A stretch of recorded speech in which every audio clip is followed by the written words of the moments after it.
You came back. Alright, welcome to Life, the comedy show, and let's hear it for your host, Frank Holsgrove!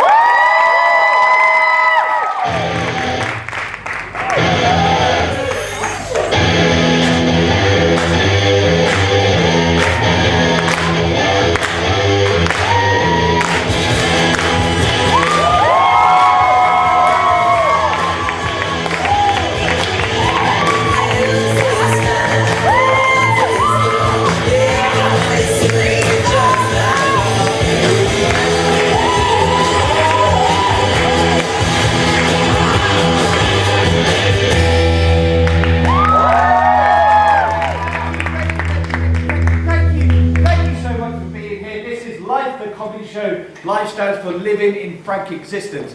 Why have I done that? Well, basically throughout tonight I'm going to give you stories from my life, some epic fails that I've had, as well as some stories that you can take on for yourself. I will be giving you 4 life lessons this evening. They all have morals to the story, so please pay attention, because you will get to know these later on, and you will need to use these later on in life.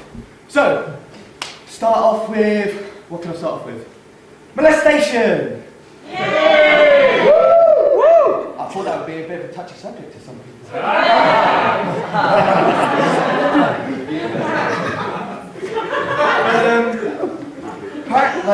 On the subject of that, I guess, is that when you're in a pub with your friends, apparently there's a golden 3 rule. 3 subjects that you're never supposed to talk about with your friends when you're in a pub, and that's politics, religion, and football.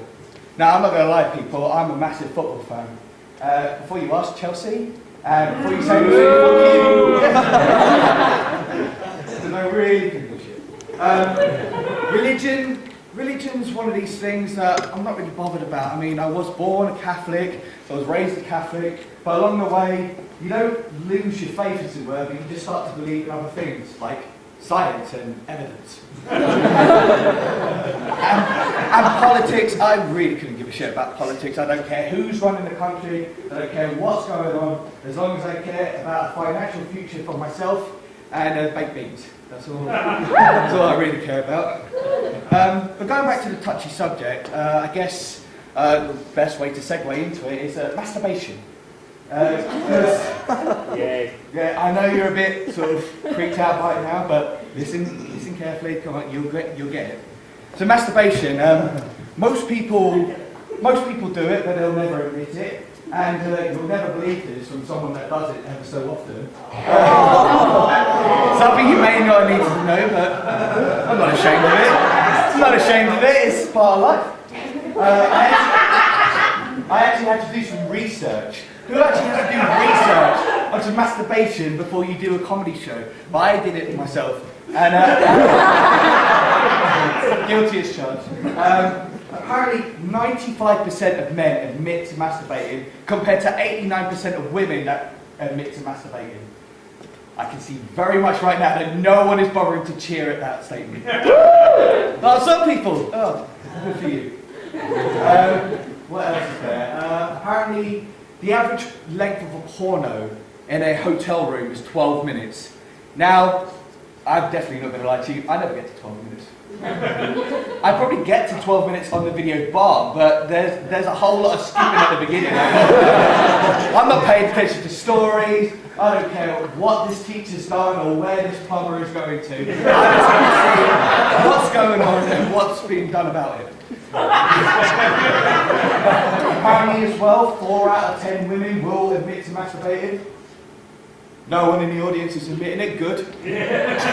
Because I really have to subjugate you at that point. And apparently, there's nearly 800,000 people in America right now that are masturbating. And that is more than the population of Alaska. What I don't get is, I understand all this. I understand that, yeah, there could be 95% of men that admit to it. Yeah, there could be 4 out of 10 women that admit to it. Yeah, there could be nearly 800,000 people that in America that are masturbating right now. What I want to know is, how do they know? Who's taking these studies? What kind of perverted person is going up to people with a server? Could you imagine that in the middle of Middlesbrough, in the town centre, you're just walking through and just go, excuse me, how often do you masturbate? What? Just That's not exactly what I thought I'd be hearing today.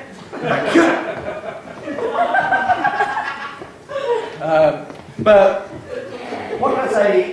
Well, personally, there's a story I want to take you back to. This is first year of university. This doesn't involve myself. It involves two of my housemates in first year of university.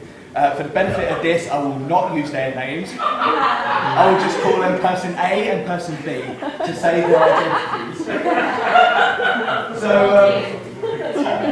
So person A, he's in his bedroom, you know, he's doing his work, he's just getting on with it. And, you know, you start getting moved, you're a bit bored. That's what you do, isn't it? If you're a uni student, you get a bit bored, you've got the internet right in front of you. What else are you going to do? So he finds the video he wants. Not like a clip on like porn tube or something. He finds an actual film that he wants to watch, and he's got the film up and he's getting ready. You know, he's relaxing. He's sitting in his chair, he's getting in the mood. Hasn't locked the door. Just to let you know. No. And so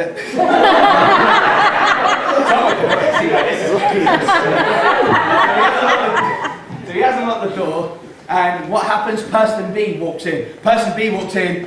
Person A hasn't started doing anything yet. Person B just walks in and goes, "Oh my God, what the hell are you doing?" And person A doesn't have time to react. He doesn't say anything. He doesn't take his hand away. He doesn't turn off the computer screen. He doesn't do anything except to turn to person B and just go, "Meh." He makes a goat noise. Out of everything you could do in that situation, why would you make a goat noise? That's the worst thing you could do ever. So, lads, this is what I'm going to give to you. I'm going to give you a vital piece of advice for when it comes to getting caught masturbating. And we've all been caught at some point in our lives, thankfully not me, but we've all been caught at some point. So this is what you're going to do. You're going to use this story for the next time you get caught masturbating. So if you're in your room, you're getting ready to go, and someone, such gross language apparently, just say ready to go. Anyway. So you're sitting there, you're getting ready to go, and someone bursts in. You've forgotten to lock the door. You've done the same thing as person A does. So your friend bursts in, and he goes, "Oh my God!" The first thing you've got to say is, "Thank God you're here!" And this is really going to throw them off, because they're going to go, "Thank God I'm here." I thought you were about to have a wank. Your next line is, "You'll never believe this." At which point the second person is going to be like, "Okay, tried it. You're in a pretty compromising position. I'd like to see you talk your way out." So then you start telling this story. "I was just walking across my room, just going for a little stroll, little walk around the area in my room, when this great big bloody tarantula just came out of nowhere and shot straight on my trouser leg. I had no idea what he was doing. He just went straight on my leg, and I panicked. But then I remembered the other day I read a book called Tarantulas and Their Wily Ways. Apparently there is nothing better that tarantulas love more to stick their fangs into people's penises. And so when I saw that, I thought, that's what the bugger's after. So I whipped my jeans off and whipped my underwear off as fast as I could, and I saw the tarantula right there at the end of my knob. And I had no time to think. I knew that's what he was going for. I could see his fangs going. And then the first thing I had to do was, "Get the fuck off me! Get rid of it! Get to the door right there!"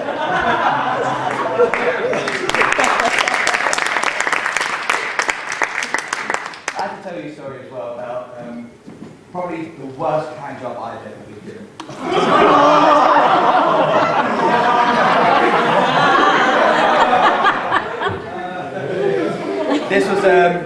This was a couple of years ago, back in 2008, 2009. And I was with one of my best friends. We were in a party at and I don't quite remember the events of the evening. Like, they kind of get lost in all their vodka and alcohol and such. But all I remember is pictures on Facebook the next day of. I hate to describe her in this way, but this is what she did. Like, there's no safe way of describing her. She was a big girl, right? She was a big girl, and not that I'm against big girls, but she was a big girl, and she took advantage of me. I was in a state of intoxication, and she took full advantage of me. So what we had to do is we had to go from this one house to another house because we couldn't stay there. So we had to stay at our other friend's house. And it gets about 3 or 4 o'clock in the morning. Everyone else has gone upstairs to sleep. Me and the girl are still downstairs. We're getting a bit handsy, we're getting a bit moody. And, and then she starts going downtown, as it were. And lads, I don't know if you've ever experienced this, but if I said the word snapping your banjo, oh yeah, massive reaction there.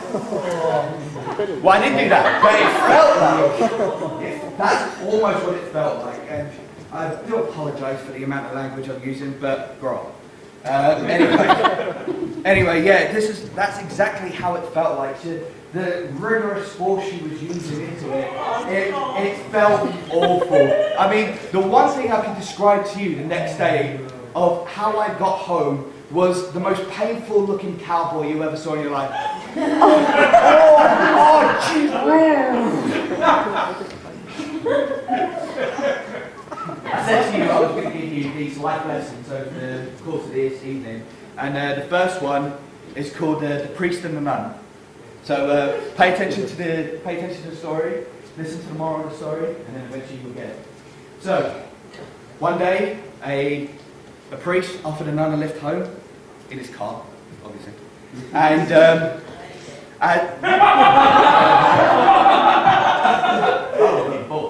anyway, just driving down the road, obviously she gets into the car, she crosses her leg, and it forces her gown to reveal a leg.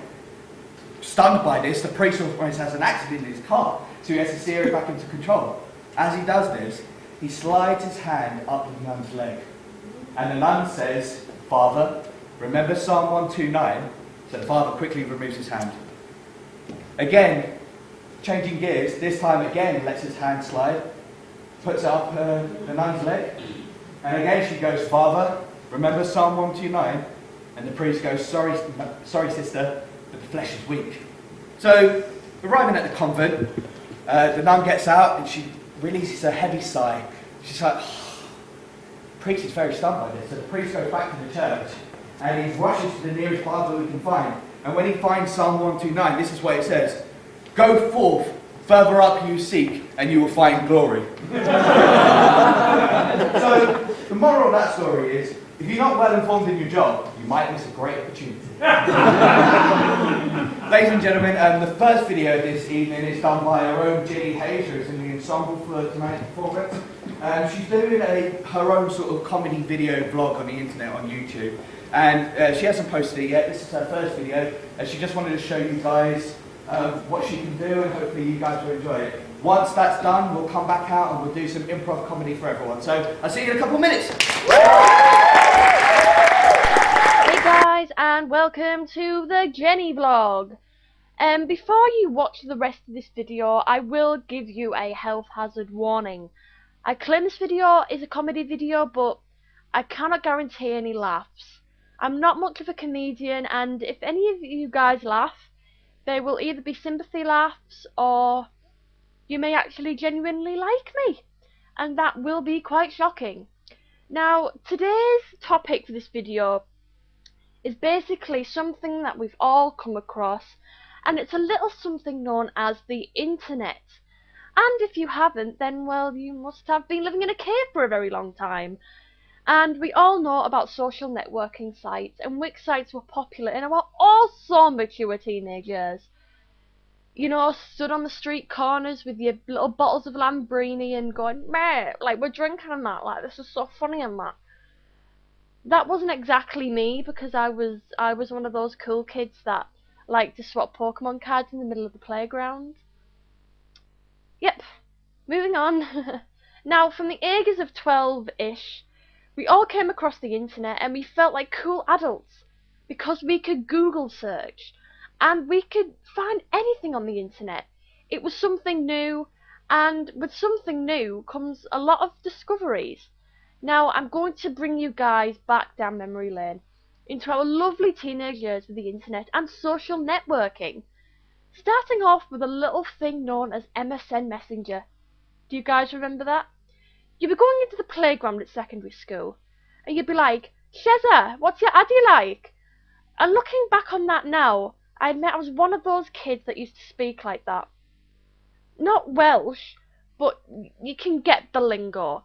And that will be the closest I will ever experience being a chav. Because all of my friends had nicknames such as Shezza, Dowie, or, just daft little names like that. And, I just wasn't one of those kids. I'm not a very exciting child, so I can't really tell you anything exciting. Anyway, back on track. Basically, it would be every day at the end of the school. I'd part with my friends at the school gates and we'd call out, "Talk to you on MSN tonight, yeah?" And I found it funny that even though my parents didn't trust me to have a mobile phone, they trusted me to go onto the internet, onto this instant messenger, and talk to any stranger in the world. Like, there'd be random people coming up to me on MSN who I didn't know, and they'd be asking me the most weird questions. And now that I look back on it, it is so frigging creepy. Like, I didn't give anyone my Hotmail address, but it was just ironic how my parents didn't let me have a mobile phone, yet let me onto this. But then again, my mum still doesn't understand Facebook, so yeah. But you were not a cool kid on MSN unless you had triple X's in your Addy, and you had a cool collection of emoticons. It got up to the point where I was on MSN so much that my conversations would go from normal text to random pictures that would resemble different words, such as cat with lol underneath, for lol, or a penguin slapping another penguin. And I felt like such a cool kid with my little collection of emoticons. I felt like a Pokemon trainer. But it got up to the point where conversations wouldn't be text anymore. They'd be filled with all of these emoticons, and after a while I felt like I'd lost the intelligence of being able to read. Like a book was a foreign object. Why does it say "be right back"? It should be "BRB. Spell check, people.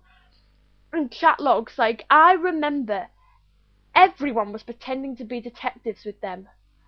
"Oh my gosh, so-and-so was slagging you off. Send me the chat log, babe." And you'd use it as evidence. Like, everything that happened on MSN. Like, I'd have a fallout with a friend, and I wouldn't believe the things that they were saying to me.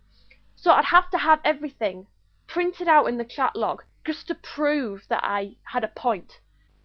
It's just, the internet has so much wrong with it, but we just can't stay away, It's such a revolutionized thing in technology, yet there's so much wrong with it. And I don't know what to say anymore. Like, what is there anything that you remembered from this rant? Like, was there anything on MSN that you remember? Is there any good memories that you get from MySpace, Bebo, MSN, Facebook? Just let yourself go. Like, let me know what you guys think. Like, just thank you for watching, because I've just realised I've rambled on about the internet and it probably doesn't make any sense. And I bet you're not laughing. And if you have laughed at all, then I thank you. I really do thank you. And that is all from me. This is Jenny signing out, and I hope you enjoyed this video. So the video that we tried to do comedy, but yeah, at least it got laughs. Anyway, moving on, we're on to the first improvisation game of the night. Basically, this game is called two-sentence vocabulary. Basically, we have our three performers, Frank, Michael and Sophie. So give them a round of applause.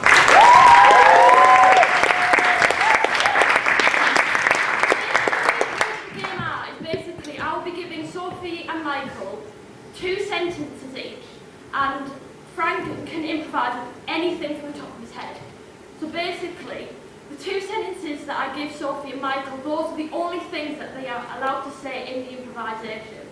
So Sophie, your sentences are, "What do I look like?" and "That's not what you said last night." And then for Michael, your sentences are, "Did you hear that?" and "What should we do?" So to start this game off, I need a genre of a film, like any suggestions. Horror. Horror.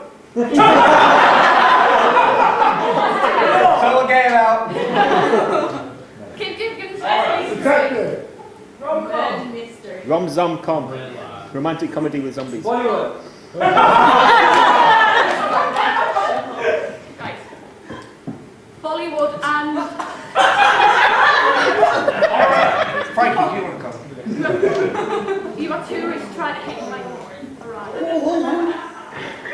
Trying to make a joke. Okay. So Bollywood and... Bollywood, and basically the scenario is that you have tourists trying to hit Okay. I really don't want to do the accent now. So I'm going to say clear away from it before anyone boos me again. Right. We got to get ourselves to Bollywood, otherwise we're never going to make it as famous Bollywood dancers. What do we do? Well, what you do is you stick your thumb out like this, and then you just wait, I guess. What do I look like? You look like the exact same as us do. You just look like the person. Which is good, because this is what we're going to do. This is our fame. This is our road to stardom to Bollywood. That's not what you said last night. Well,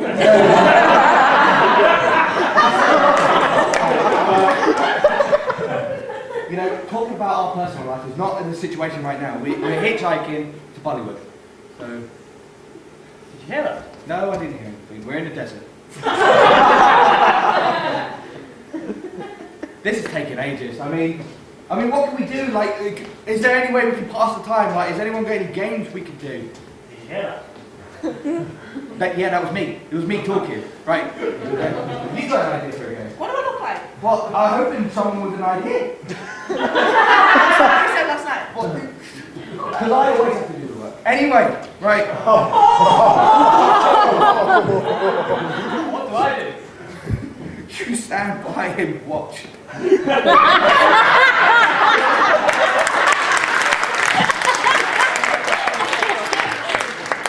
a time to be dicking around, right? We need to get to Bollywood.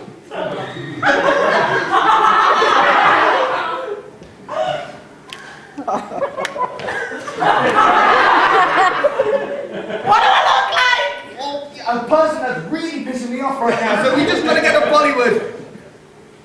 Did you hear that? No, I didn't hear it. What do I look like? Constant peril. We're just stuck in a desert. I don't know what to do. That's not what you said last night. I know. Well, before you don't bust anymore, that's the end of the game.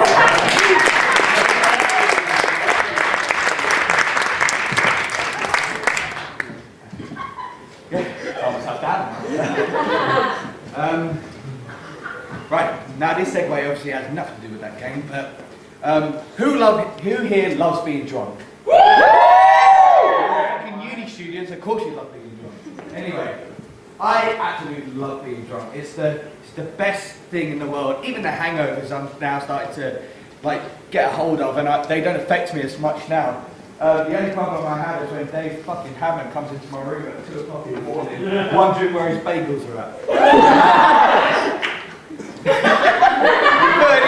Look at him. Anyway, yeah, I love being drunk, but because especially as well, is when you watch drunk people, they're the funniest people in the world. If you're not drunk yourself and you're watching people, it can be fucking hilarious. I mean, if you've ever seen me, this one night I was out in the SU. I was so drunk, I walked past, I stopped my car on the table, I stared it out for 20 minutes.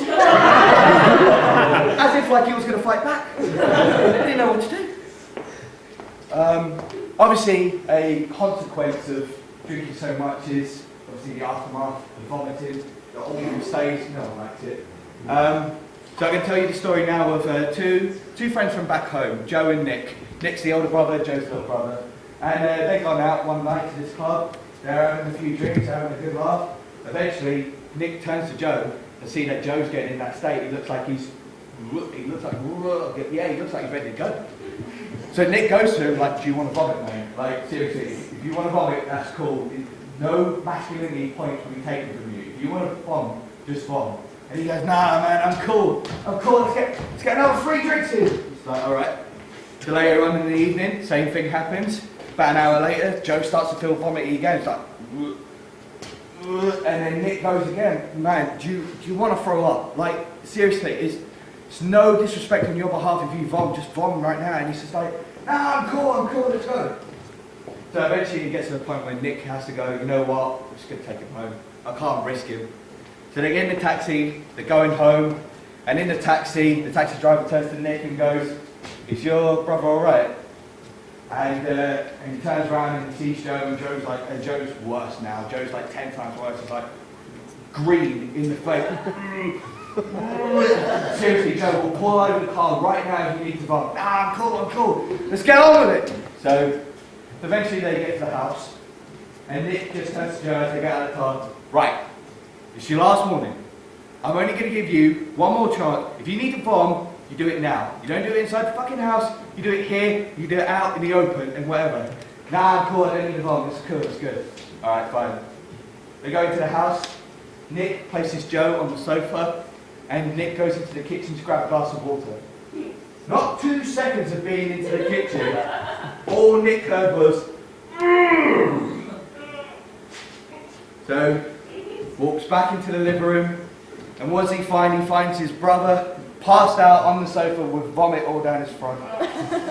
And this wakes up his mother. So his mother comes downstairs, and he just goes to Nick, "What the fuck happened to him?" And then Nick just turns to his mother and just goes, "Can't argue with a drunk person." It's really hard, because in my personal experience, it is hard to argue with a drunk person.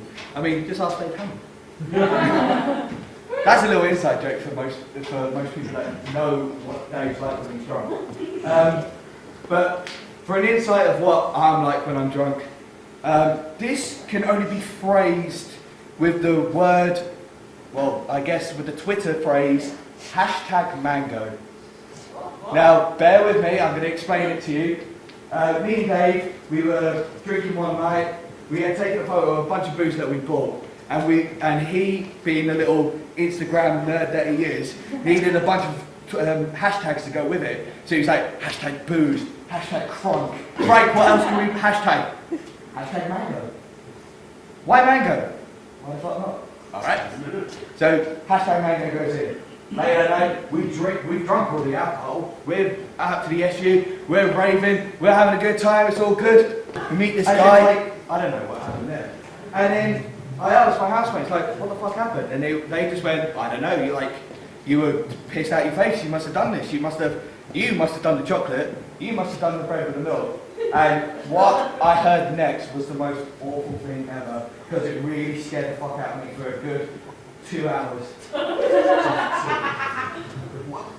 Other than Steve and Dave, my other housemate Mark, he's gay, and in his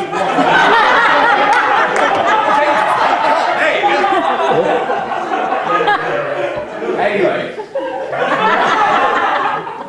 calm yourself down, James. Anyway, you have Dave and Steve, and then you have my other housemate Mark, who's gay, and I don't know why. All I know about this was that Mark never really sleeps. He usually comes down at obscure times in the morning to, brush his teeth or something. So probably about 5, 6 o'clock in the morning, he'd come down with his wash bag. He went to go brush his teeth. He left his wash bag on the sofa and gone to bed. Me, I got a bit curious, drunk obviously. I went into the wash bag and I found myself a butt plug in there.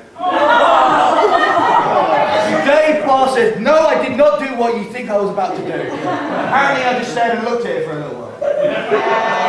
Yeah, that's what How did it feel?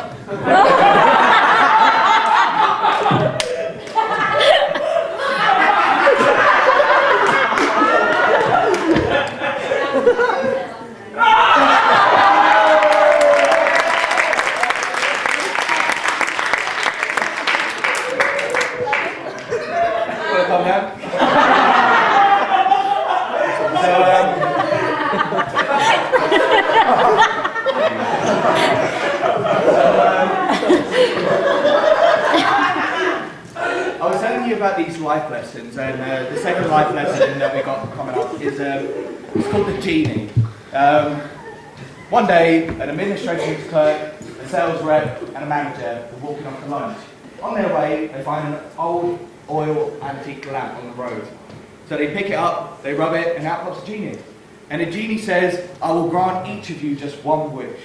Me first, says the admin clerk. She goes, "I'd like to be in Hawaii, relaxing on the beach without a care in the world, Puff, she's gone. Me next, says the sales rep.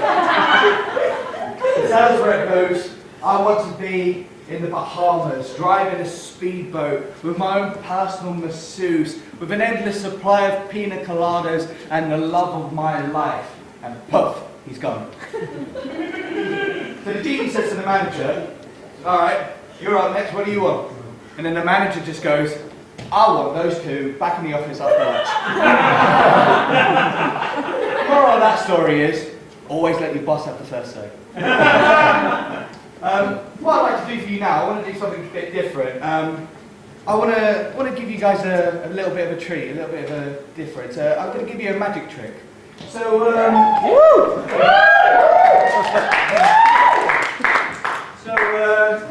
firstly, I need a volunteer from the audience.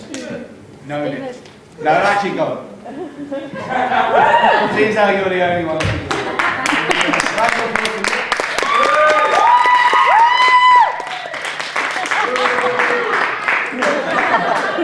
And what's your name? Huh? What's your name?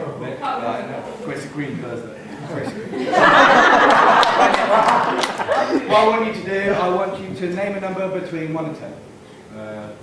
3. So what you've got to do is you're just going to go 1, 2, 3, and that third card is going to be your card. So if that was your card, it would be the 10 of diamonds. Get me? Right, so now you're going to do the exact same thing. Just go 1, 2, 3, and that third card is going to be your card. Just from the top. Just from the top, yeah. 1, 2, and 3. There you go. Now, take a look at that card. Memorize it. Go around to the audience. Make sure they've got it. So you're not the only one in on the trick. So everyone gets a know. Is everyone in on this? Yeah. Show it off to the camera so the camera can get it as well. This time, spell it. So everyone can get it. Everyone get a nice look at the card. Yeah, got it. Right, Nick. Now put the card back into the deck. Anywhere, just shuffle all the cards round, put them all in the deck. Lay down. Them two. Oh, them two. Oh! Steve.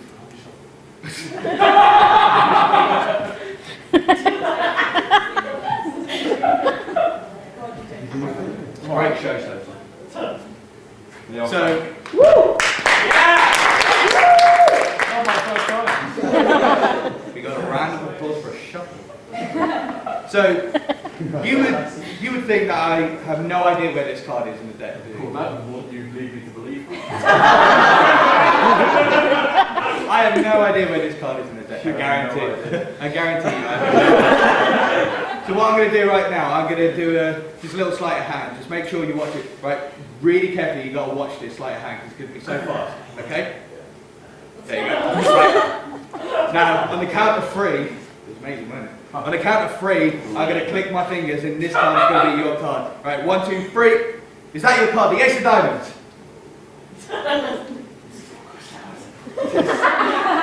A little bit up. No, it's not your card. Right, alright. Right, I'll give it one more go just to try myself. Right, I'm going to do the exact same thing again, sleight of hand, just quickly. There we go. 1, 2, 3. Is that your card, the 9 of Diamonds? You are really fun. Alright. Well, that's a little awkward. You can...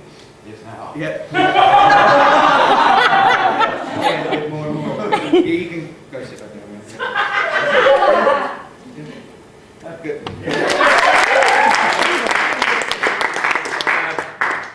I must say that's never happened to me before, and that's not the first time I've had to say that.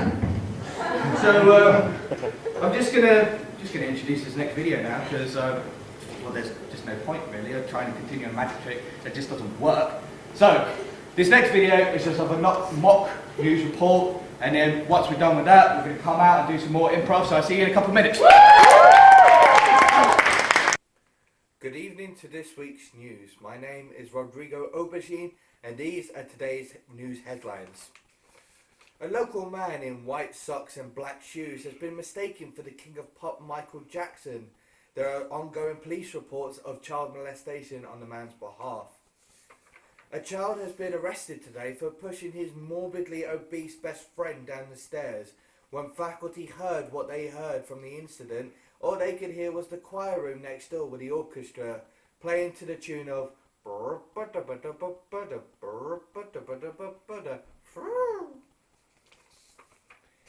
22-year-old female from Reading, Pennsylvania in the United States of America has been said that she has been in a... Why are you laughing? No? Okay. Right? Okay. I'll start that one again. A 22-year-old from Reading, Pennsylvania in the United States of America has been said to have had past problems with her relationships. When asked on her current state of affairs, she said that the local man in her life has been nothing but trouble. And she said that she knew that he was trouble when he walked in. Apparently, it was all for herself to be blamed, though. In celebrity news, Justin Bieber has been committed to an insane asylum for repeatedly reporting the word baby over and over again in one single song. Apparently, the song has been named for an Academy Award. In sport this week, Sir Alex Ferguson has retired from Manchester United. The legendary manager has been with his club for the past 26 years. At Old Trafford, you could hear the sounds of crying and wailing from the locker room. Elsewhere in London, at Stamford Bridge, you could hear the fans and the players cheering, wooing, and saying the phrase, "Freedom!" over and over again over the current news. Finally, local police in Northumbria have been ever closer to the... Local police in Northumbria have been ever closer answering the question, who let the dogs out? New leads are on this case. What are you laughing at? I'm sorry, Frank, the production team, they've written on your cards again. They've done it on Yeah, that. just look, man, it's... Phantom Menace! Really, guys? Come on, Phantom Menace! Oh, come on, Frank, it's funny! What else have they written? Oh, Try hard till I die. Do you think that's funny? You know what? You think this is fucking funny, guys? Really? You know what? Jon Snow doesn't have to put up with this stuff. You know what? I can't take this stuff anymore. I just can't do it. By the way, is that your card? There's a reason we didn't get Steve up. Right, so we're doing another improv game now. It's called New Choice. Can you give me a clap for Michael and Frank again, please?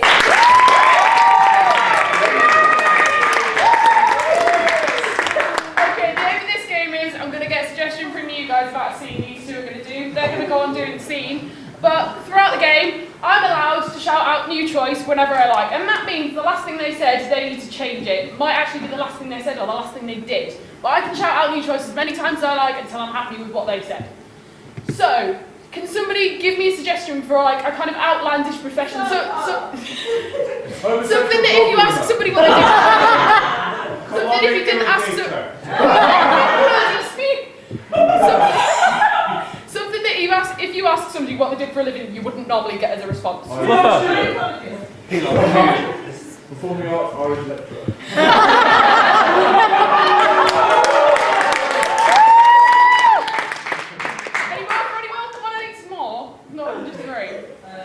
I'm on a scale of water. And fire. Alright, I'll go with gynecologists because that's one of the ones that came out first. So, you two gynecologists that are colleagues having a discussion at work. Alright?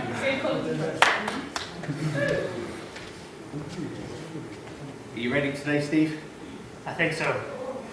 Although after that week holiday, I'm not really sure what the thing we're doing is anymore. Well, do I have to explain to you what we have to do again? I would like that. Right. Have you scrubbed up? Have you scrubbed up? That's what I'm doing here. I'm scrubbing up. Yes. Have you scrubbed up? Right. Yes, Okay. Right. Now, then you get your gloves on. There you Musical go. choice. Then you put your socks on. Musical choice. Then you put your what do you put? You put your hat on. There you go. Builder's hat, light, everything.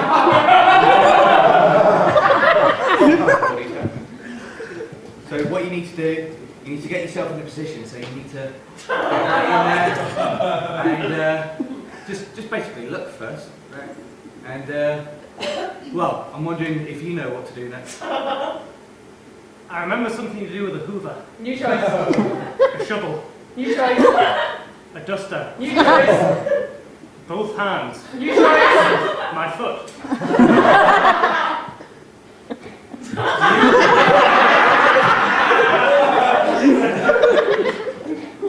There's probably a reason why you forgot how to do this if you use your foot. So what you need to use your hands, right? You need to get the lube, right? And you need to put the lube on. I like where this is going. And then we're not gonna go in straight away. Because we respect ladies in New this. choice. Because we disrespect ladies. New choice. Because we love men in this place. We love men so much that we're going to use men as a way to get to the women. So we're going to ask the partners, that's what we're going to do. We're going to ask the husbands, the boyfriends, the girlfriends even. We're going to ask all of them on what they think that we should do first. Is that why we're wearing you? Yes. How do you feel about this? I think we'll end it there, guys. Well done.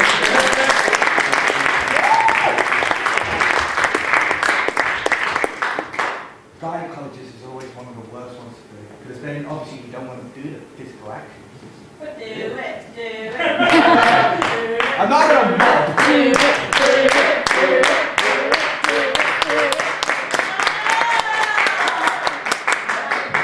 Nothing, right.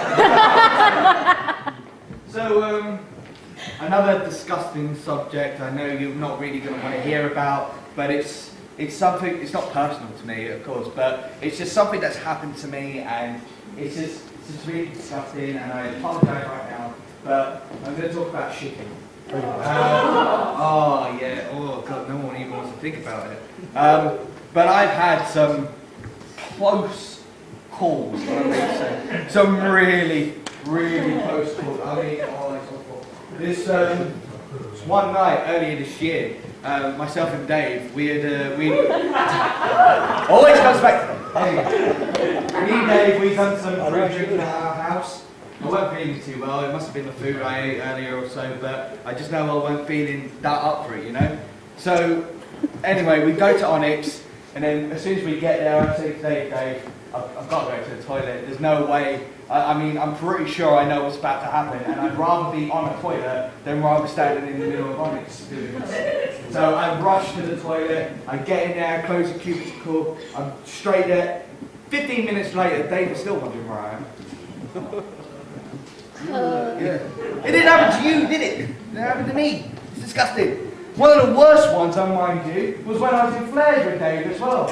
And me and Dave, we'd gone to Flares, and in this cubicle, there was no lock on the door, there was no toilet seat, there was piss all over the floor, there was barely minimum toilet paper, so you can understand that I was sitting, I wasn't sitting, I was squatting, squatting over a toilet, having to put my hand here to make sure no one opens the door, and my jeans are all in the piss, and now I'm pissing jeans, and I'm trying to not get my underwear in it as well, and I'm like that, and the toilet roll's here, so it's really hard trying to get the toilet out. It was awful, it was a really awful situation. Back on New Year's Day, it's really frustrating on New Year's Day because you've been out, you've been for a piss, especially when you're in town and you stayed at a hotel for the night and you had to check out in the morning, so you have to go home. My family and I, we just moved to Maidstone, so I didn't really know the area that well, so I didn't know the buses, I didn't know the area, so I had to walk home. I knew it wasn't that far, it was about 2 miles, so I thought I could do this. Not 5 minutes into the walk, I knew straight away that I had to go to the toilet. It was just there. It just came on me. It was a hangover shit from hell. So I had to go in. I had to go in and go to the toilet straight away. And thank God I did, because there was no way I was getting any further with that. But halfway through the walk, I don't know what my body decided to do. My body was playing tricks on me, because all I know is I had to go again. And it's really horrible on New Year's Day when you're hungover and you're needing a shit and you're still a mile from home and you're dehydrated. You're dehydrated because you're so hot. It was actually hot. in Maidstone on New Year's Day. I didn't believe my eyes, but it was so hot and I had this massive coat on. So there's me walking a mile in a massive coat, dehydrated from the sun, needing the shit, walking from the knees down all the way home. It was the most horrifying experience of my life. And I pray to God that you never have to go through it. Life lesson number 3. Nice little segue into it. It is about shit, so pay attention. This one's about the turkey and the bull. A turkey says to a bull one day, "You know what, I really love to get to the top of that tree, but I'm just exhausted all the time. I'm just always tired." So the bull says, "Well, why don't you have some of my dung? Because it's got packed with nutrients to be able to get you to the top of the tree." So the turkey's nibbling away at the bull dung. He's nibbling away. I'm not going to do the full thing. That's the turkey. Right. He's nibbling away. Lo and behold, not too long later, the turkey is able to reach the bottom branch. Couldn't believe himself. So the next day, the turkey comes back, nibbles some more at some more bull dung, and is able to reach the second branch. After the 4th night, the 4th day, the turkey was able to eat so much bull dung that he got to the top of the tree. He was so happy with himself. However, the farmer shot him out of the tree as soon as he spotted him. So, the moral of that story is, bullshit might get you to the top, but it won't keep you there. Oh God, really so this next video, I have to say, ladies and gentlemen, this next video is brought to you by aliens. These aliens have come in and they want to destroy the Earth and they want to take over our entire planet, and they sent me this video earlier today to give us a warning. So we're going to watch this video, then we're going to come back, do some improv and enjoy it. So see you in a couple of minutes. Greetings, people of Earth. My name is Galatar Galactius Jr. Anyway, I am here to let you know that we, the people of the Giglapesh blood, will be taking over your entire planet. Anyway, a couple of ground rules before we start. Number 1, everyone must be turned into Giglapesh. Giglapesh are my children, and therefore everyone will be born with one eye, except for the women. I don't want women to only have one eye, because that would be really creepy having sex. And no, I'm not gonna have sex with my children, you dirty perverts.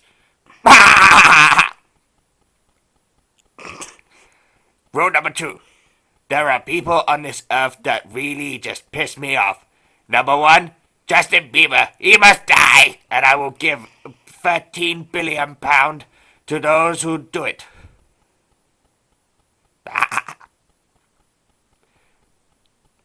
Number 3, do not like dogs.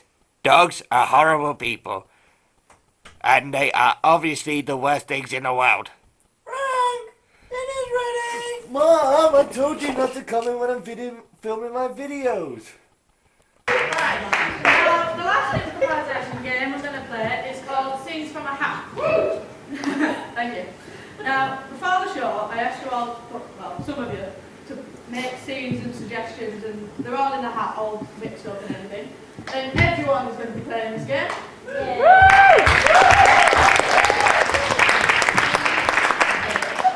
Right, so I'm going to start off by pulling out a suggestion, and they're going to perform it in front of us.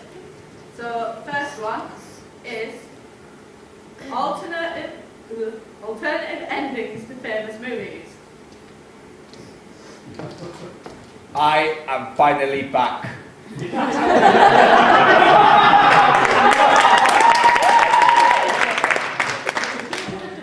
after Harry Potter killed Voldemort, he woke up back in his cupboard, and it was all a dream. One that says "pick me" on it. When you fart in a public place. You're probably me. Da, da, da, da.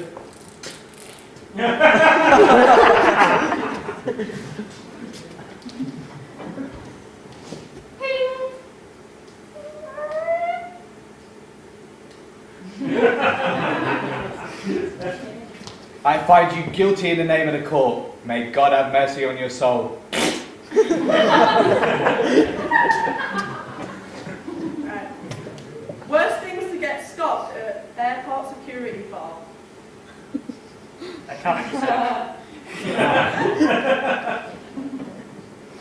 We seem to have found a substance on your luggage here, sir. Now, it looks to be the cocaine or lube. Do you want to explain which one it is? Officer, I don't understand. How is taking a goldfish to South Africa a bad thing?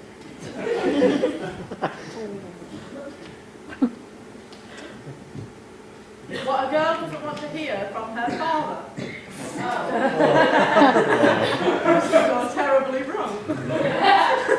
The good news is that we're moving to Korea, but the bad news is that we have to kill the dog.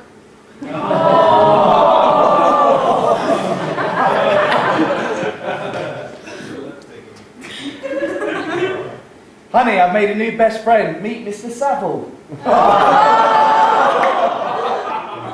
Jimmy Savile joke in there somewhere. That's right, I'm your daddy.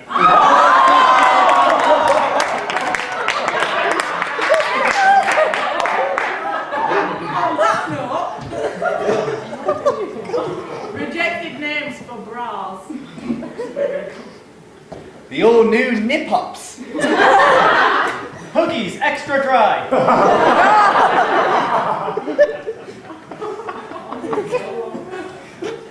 Now, I found this one with a star on it.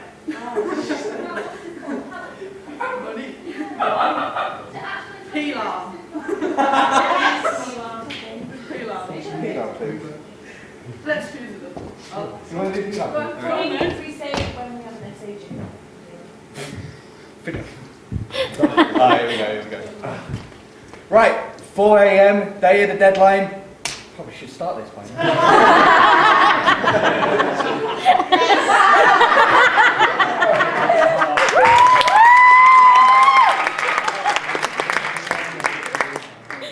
Right, the last one is going to be inappropriate things to say at a business meeting. Right, I'm not going to lie, people. All these women here are hired because they're fucking fit, and you lot are mingers. Get back to work.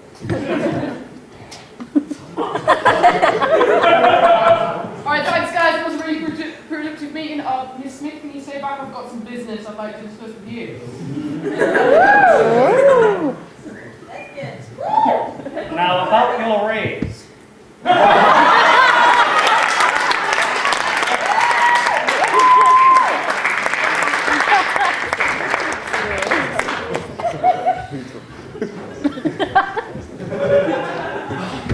Ladies and gentlemen, I must say I thank you all so much for being here tonight. It's been an absolute honour and a privilege to perform in front of you.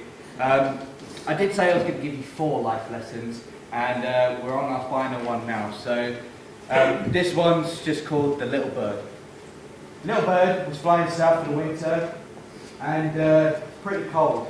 So eventually the bird freezes up and lands in this field.